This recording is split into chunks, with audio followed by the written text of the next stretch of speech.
വാർത്തയിലേക്ക് സ്വാഗതം. തിരൂരിൽ ഓടിക്കൊണ്ടിരിക്കെ ട്രെയിനിൽ നിന്ന് വീണ് പരപ്പനങ്ങാടി സ്വദേശിക്ക് ഗുരുതര പരിക്ക്. പരപ്പനങ്ങാടി സ്വദേശി പ്രശാന്തിനാണ് ട്രെയിനിൽ നിന്ന് വീണ് പരിക്കേറ്റത്. തിരൂർ കൂട്ടായിയിൽ കാറിടിച്ച് കാൽനടയാത്രക്കാരൻ മരിച്ചു. റഹ്മത്ത് പള്ളിക്ക് സമീപം താമസിക്കുന്ന വാളക്കുഴിയിൽ ഹംസയാണ് മരിച്ചത്. സ്കൂളിലെ സെന്റ് ഓഫ് പരിപാടിക്ക് കാറുകളിലെത്തി വിദ്യാർത്ഥികളുടെ അഭ്യാസ പ്രകടനത്തിന് മോട്ടോർ വാഹന വകുപ്പ് എൻഫോഴ്സ്മെന്റ് വിഭാഗം പിഴയിട്ടു.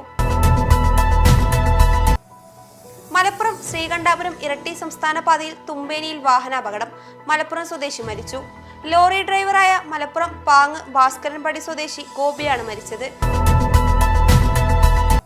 കാലിക്കറ്റ് സർവകലാശാല ക്യാമ്പസിലെ കോഹിനൂരിൽ തീപിടുത്തം വ്യാപകമാകുന്നു. NH-നരികിലെ മരങ്ങളും പുല്ലുകളും മറ്റും വളർന്നു നിൽക്കുന്ന മേഖലകളിലാണ് തീപിടുത്തം ഉണ്ടായത്. വേനലിൽ തുടരെയുള്ള തീപിടുത്തം ക്യാമ്പസിൽ വർഷങ്ങളായുള്ള പ്രശ്നമാണ്.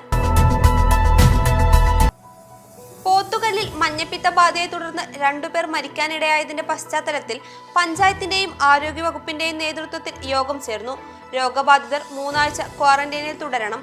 പോത്തുകല്ല് പുളിക്കത്തറയിൽ മാത്യു എബ്രഹാം, ഉപ്പട പുത്തൻവാര്യത്ത് സുജിത്ത് എന്നിവരാണ് ആശുപത്രിയിൽ ചികിത്സയിലിരിക്കെ തിങ്കളാഴ്ച മരിച്ചത്. എടക്കര ഗവൺമെന്റ് ഹൈസ്കൂളിൽ വിദ്യാർത്ഥിനിക്ക് നേരെ അതിക്രമം നടത്തിയെന്ന പരാതിയിൽ ഒരാൾ കസ്റ്റഡിയിൽ. എടക്കര മില്ലുംപടി തമ്പലക്കോടൻ നൌഷാദ് അലിയെയാണ് എടക്കര പോലീസ് പോക്സോ നിയമപ്രകാരം അറസ്റ്റ് ചെയ്തത്. ഇതോടെ ടുഡേ അറ്റ് മലപ്പുറം സമാപിക്കുന്നു. പുതിയ വാർത്തകളുമായി അടുത്ത ദിവസം കാണാം. നന്ദി.